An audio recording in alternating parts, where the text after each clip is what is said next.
Welcome back to FSC Entertainment. I'm at Milky Way Goat Farm with Dr. Shakir, the owner, and one of the most renowned veterinary doctors in Mumbai. His name is Dr. Samad. Thank you so much, Dr. Samad, for joining us. Dr. Shakir, what will be the point of discussion in this video?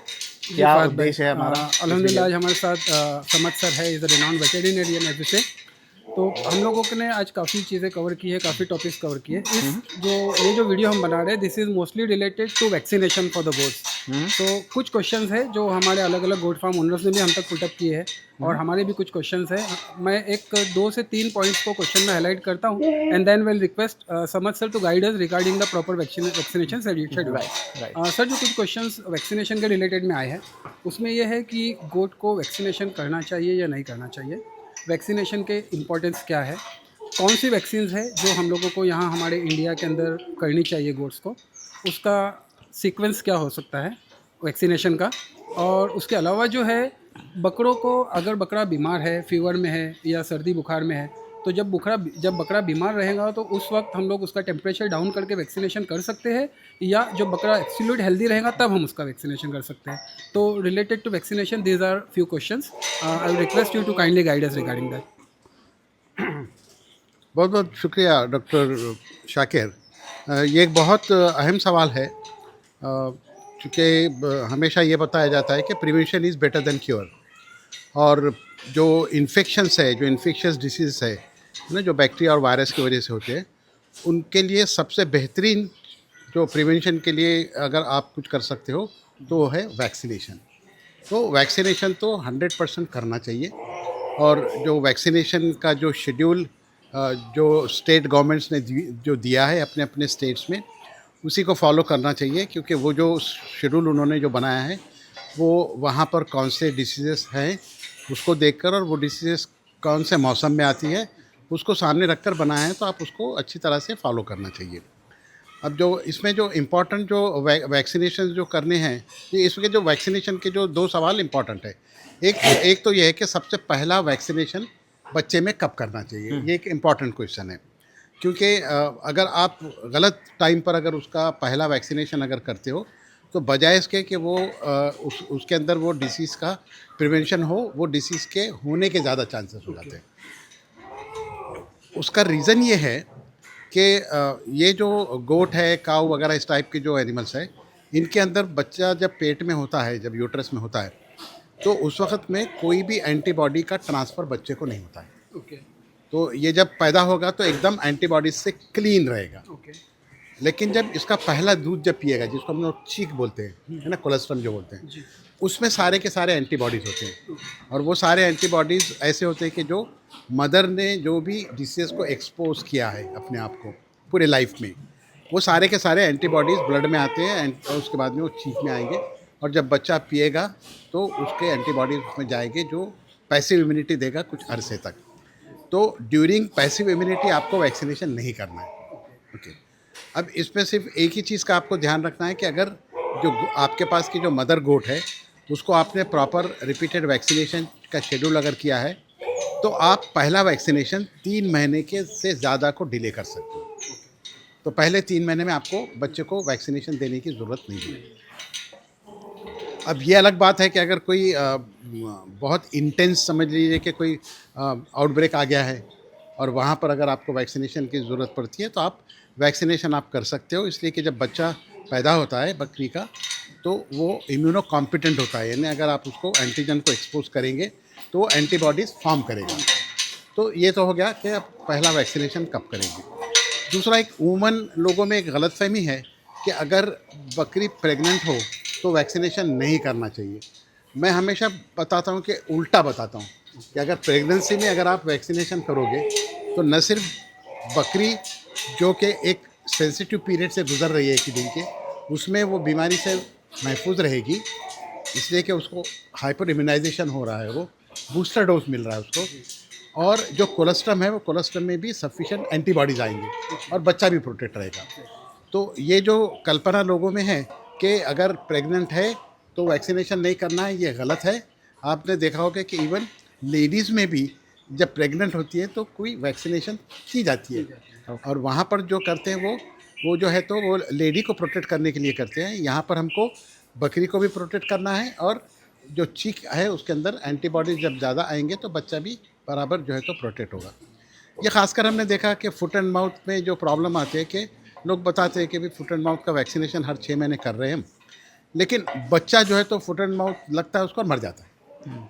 उसकी वजह जब हमने ढूंढी तो ये निकला कि जो कोलेस्ट्रम है वो कोलेस्ट्रम के अंदर फुट एंड माउथ डिसीज़ के एंटीबॉडीज़ नहीं थे। तो हमने फिर ड्यूरिंग प्रेगनेंसी 2 बार एफएमडी वैक्सीनेशन करना जब से शुरू किया, तब से ये प्रॉब्लम सॉल्व हो गया। तो प्रेगनेंसी में आपको वैक्सीनेशन करना है, ये एक हो गया। तो ये है कि जब वैक्सीनेशन आप जब करते हो तो वैक्सीनेशन के 2 ऑब्जेक्टिव है। एक ऑब्जेक्टिव तो ये है कि आप अपने बकरे को आप प्रोटेक्ट कर रहे हो। दूसरा ऑब्जेक्टिव ये है कि आप उस बीमारी को अपने गांव से, अपने स्टेट से या अपने कंट्री से आप स्टैम्प आउट कर रहे हो, ख़त्म कर रहे हो। जैसे कि पोलियो का प्रोग्राम था कि पोलियो हमको दुनिया से या हिंदुस्तान से हमको बिल्कुल इरेडिकेट करना है।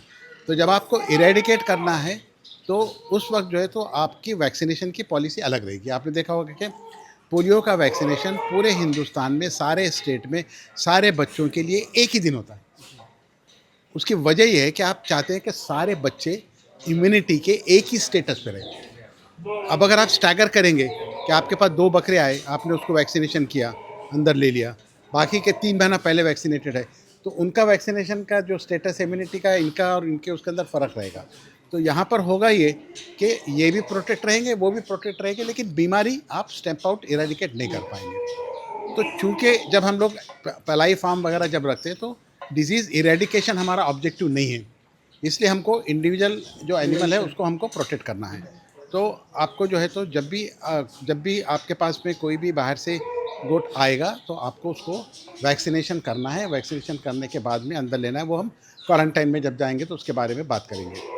अब रही बात ये कि अगर उसको फीवर है तो क्या करना चाहिए, बाकी सबको हम वैक्सीनेशन कर रहे हैं और इसको अब ये जो सवाल आता है ये कोई एपिडेमिक जब चल रहा है तो सब आता है कि मान लीजिए कि पॉक्स का आउटब्रेक आया है और पूरे शहर में या पूरे गांव में पॉक्स के केसेस मिल रहे हैं और वैक्सीनेशन आपने शुरू किया है और उसमें दिख रहा है कि कोई एक ऐसा बकरा है जो फीवर है, तो हो सकता है वो पॉक्स के इंक्यूबेशन पीरियड में हो, तो उसको फिर हम अवॉइड कर सकते हैं वैक्सीनेशन के लिए। बाकी सबको आप वैक्सीनेशन कर सकते हो। ओके, इसमें भी मैं पर्सनली अगर कोई किल्ड वैक्सीन अगर हो तो मैं अगर उसको टेम्परेचर ज़्यादा भी हो तो मैं प्रेफर करता हूँ उसको कि वैक्सीनेशन भी उसको कर देना चाहिए। लेकिन अगर लाइव वायरस वगैरह का कोई वैक्सीन है तो आप उसको थोड़ा सा आप वेट कर सकते हो, टेम्परेचर वगैरह ले सकते हो उसका, लेकिन बाकी के उसको प्रोटेक्ट करना चाहिए।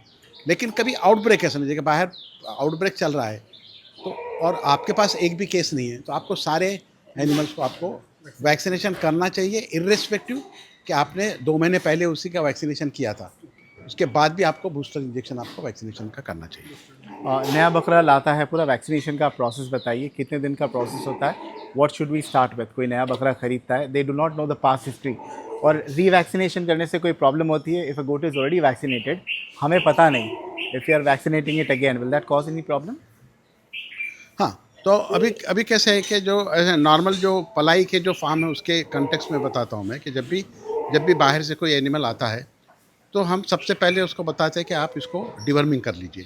डिवॉर्मिंग करना। डिवर्मिंग, ओके क्योंकि जब वर्म लोड ज़्यादा होता है तो जो एंटीजन का जो एंटीबॉडी का रिस्पांस है वो थोड़ा सा कम हो जाता है। ओके तो उसके लिए डिवर्मिंग कर लो और डिवर्मिंग के साथ ही फिर आप वैक्सीनेशन का शेड्यूल फॉलो कर सकते हो। ओके यूजुअल वैक्सीनेशन शेड्यूल जो फॉलो किया जाता है वो डिपेंड करता है कि आपके अतराफ में कौन सी बीमारी ज़्यादा प्रिवेलेंट है। ओके समझिए कि फुट एंड माउथ अगर आपके फार्म में ज़्यादा अगर आपको लगता है कि आसपास में भी फुट एंड माउथ है तो आप पहला फुट एंड माउथ का वैक्सीनेशन कर लेंगे। अगर पीपीआर का अगर आपको लगता है प्रॉब्लम है तो आप पहला पीपीआर करेंगे और पीपीआर करने के 1 हफ्ते के बाद में आप दूसरा वैक्सीनेशन कर सकते हो। अभी तो कुछ ऐसे भी वैक्सीन आए हैं कि वो मल्टीवैलेंट है कि आप एक ही वैक्सीनेशन में आप 3 4 अलग अलग जो अच्छा, वैक्सीन होता है है ऐसे उसको भी आगे आप कर सकते हो। जैसे फुट एंड माउथ का एचएस का एक ही साथ आता है, उसके बाद में काउपॉक्स का वैक्सीनेशन करना है आपको, इंट्रोटॉक्सिमिया का वैक्सीनेशन करना है। तो ये सारा डिपेंड करता है कि आपका जो बकरा आया है वो किस एज का है। अगर बकरी है और प्रेग्नेंट है तो आपको टेटेनस का वैक्सीन जो है तो आपको करना ज़रूरी है। अदरवाइज़ भी अगर आपको लगता है कि आपके पास यहाँ पर ज़ख्म वगैरह होते हैं, क्योंकि टिटेनस के लिए आपके जो सारे के सारे जो गोट जो फैमिली है वो काफ़ी ससेप्टेबल है। तो टिटेनस टॉक्साइड का इंजेक्शन जो है तो देकर इनको हर 6 महीने में आपको टिटेनस से इनको प्रोटेक्ट करना चाहिए, इसलिए कि इनको बार-बार ही आता है। इंट्रोटॉक्सिमिया भी आप 6 महीने में दे सकते हैं, उसके बाद में फुट एंड माउथ भी हर 6 महीने में दे सकते हैं। उसके बाद में पॉक्स का जो है तो आप साल में भी दे सकते हैं, 2 साल में दे सकते हैं। वो डिपेंड करता है कि आपके पास का प्रेवलेंस कैसा है। जब बार-बार कोई बूस्टर अगर दिया जाता है उसको हम लोग बोलते हैं हाइपर इम्यूनाइज़ेशन। तो हाइपर इम्यूनाइज़ेशन कोई अच्छी चीज़ नहीं है बार-बार देना। अगर कोई आउटब्रेक हो तो ही आप रिपीट वैक्सीनेशन करिए, बूस्टर वैक्सीनेशन करिए। और वैक्सीनेशन करते समय आपका जो वेट जो डॉक्टर है उससे आप कांटेक्ट करिए ताकि वो आपको बताए कि आपको उस पर्टिकुलर इंस्टेंस पे आपको वैक्सीनेशन करना चाहिए या नहीं करना चाहिए। So altogether how many vaccines vaccination कितने हैं? अभी इसके अंदर एक कैसे started with deworming, फिर पहले आपने हाँ, foot and mouth का बोला, उसके बाद में एक तो फुट एंड माउथ डिसीज़ करते हैं, दूसरा आपका पीपीआर करते हैं, PPR, तीसरा एंट्रोटॉक्सिमिया करते हैं और चौथा पॉक्स करते हैं। ओके। ये इनमें गैप कितना होना चाहिए, कितने दिनों का? गैप अब जैसे मैंने बताया कि बहुत सारे तो कंबाइंड वैक्सीन भी आ रहे हैं, हाँ। तो वो ये डिपेंड करता है कि आपका जो क्वारंटाइन पीरियड है वो कितना है और उस हिसाब से आप उस क्वारंटाइन पीरियड में सारे वैक्सीनेशन को आप कंप्लीट करके एटलीस्ट 5 डेज सारे वैक्सीनेशन ख़त्म होने के बाद में क्वारंटाइन में आपका बकरा रहेगा, उस लेवल तक का आपको शेड्यूलिंग करना है। तो आप 3 दिन से लेके 5 दिन 7 दिन तक का इतना आप गैप कर होना सकते हो। चाहिए, ओके। और दूसरा ये है कि वैक्सीनेशन जब करोगे तो बाज़ वक्त गांठ आती है जहाँ वैक्सीनेशन करते हैं, है ना। तो वो यूजुअली होता है ऐसे कि अगर वैक्सीन का पीएच बराबर नहीं हो तो वो फिर वहाँ पर गांठ आती है और अगर गांठ आ भी जाए तो वो रिज़ॉल्व हो जाती है कुछ दिन के बाद में। Okay. अगर ना भी रिज़ॉल्व हो तो कोई बहुत ज़्यादा फ़र्क नहीं पड़ता है। और दूसरा ये देखा गया है कि अगर गांठ बनती है तो ऐसे जो बकरे हैं वो इम्यून रिस्पांस काफ़ी देर तक देते रहते हैं, इसलिए कि वो डेपो फॉर्म हो गया और वहाँ से स्लोली एंटीजन रिलीज हो रहा है और स्टिमुलेट हम ज़्यादा इफेक्टिव है। ठीक है डॉक्टर साहब। जस्ट आपने जो अभी एक्सप्लेनेशन दिया उसके सिलसिले में ही है। बेसिकली हम लोग गोट्स को 15 दिन से लेके 25 दिन के आसपास क्वारंटाइन करते हैं, but during that period it is not possible. ये मुमकिन नहीं है कि हम सारे के सारे वैक्सीनेशन को कवर करें। तो एक पॉइंट यहाँ से हमको फिर हाईलाइट करना है कि 2 वैक्सीन के बीच में कितने डेज़ का गैप होना चाहिए और कौन सी इंपॉर्टेंट वैक्सीन है जो पहले एटलीस्ट हम क्वारंटाइन में करके फिर बकरे को जब 1 महीने बाद शिफ्ट करेंगे तो उसका शेड्यूल फिर आगे कंटिन्यू कर सकते हैं। मेरा जो हमेशा सजेशन रहता है कि आप सबसे पहले पीपीआर कर लीजिए, क्योंकि पीपीआर यूजुअली ट्रांसपोर्टेशन के स्ट्रेस से ज़्यादा होता है और वो चूँकि ट्रांसपोर्टेशन जब होता है तो बाकी के भी सारे के सारे जो और अलग अलग टाइप के जो बकरे होंगे वो भी रहते हैं, तो आप पहले पीपीआर कर लें। पीपीआर करने के 5 दिन के बाद में आप फुट एंड माउथ डिसीज़ कर लें। ओके। एंट्रोटॉक्सिमिया आप जो है तो कभी भी कर सकते हो। टिटेनस का जिस दिन आप छोड़ोगे अपने फ्लॉक में उस दिन भी आप उसको कर सकते हो और एफएमडी के बाद में काउपॉक्स का कर लें। ठीक है। Any more questions regarding vaccination? I think more or less we covered. That's what I think वो बकरी का आपने पूछ लिया, बकरी का जी, आपन होती है तो जी, करना चाहिए क्या नहीं. Do you remember any other question? I No, don't. मेरे ख्याल से most of the Vaccination, topics I think more or related less. Do you have any vaccination question? मतलब vaccination से any inputs vaccination के ऊपर? Do you have any questions? कोई सवाल है आपका? एक्चुअली सर ने जो बोला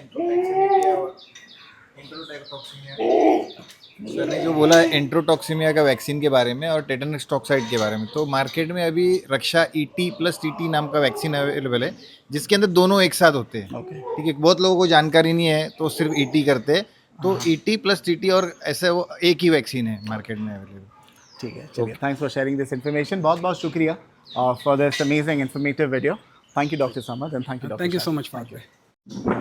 डॉक्टर साहब, before we end the vaccination video, it is very important कि भाई हम हमारे व्यूअर्स के सवाल लें।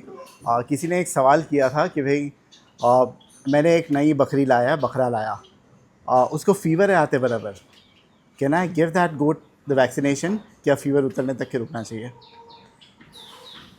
अब ये जो वैक्सीनेशन का जो इशू है उसको 2 तरह से देखना चाहिए। एक तो ये कि आप जो वैक्सीनेशन कर रहे हो वो आसपास में कोई बीमारी आ गई है, आप उसके लिए वैक्सीनेशन कर रहे हो ना। जो टेम्परेचर है वो टेम्परेचर में वैक्सीनेशन उस वक्त नहीं देते जब कोई बीमारी उस फार्म में चल रही हो या उस एरिया में चल रही हो और आपको ये शक है कि जो बकरी सामने लाई गई है वो हो सकता है कि उस बीमारी के इंक्यूबेशन पीरियड में हो, क्योंकि बीमारी लगने के बाद में वायरस या बैक्टीरिया एंटर होने के बाद में सिम्टम्स आने तक का कुछ थोड़ा सा पीरियड लगता है, उसको इंक्यूबेशन पीरियड कहते हैं।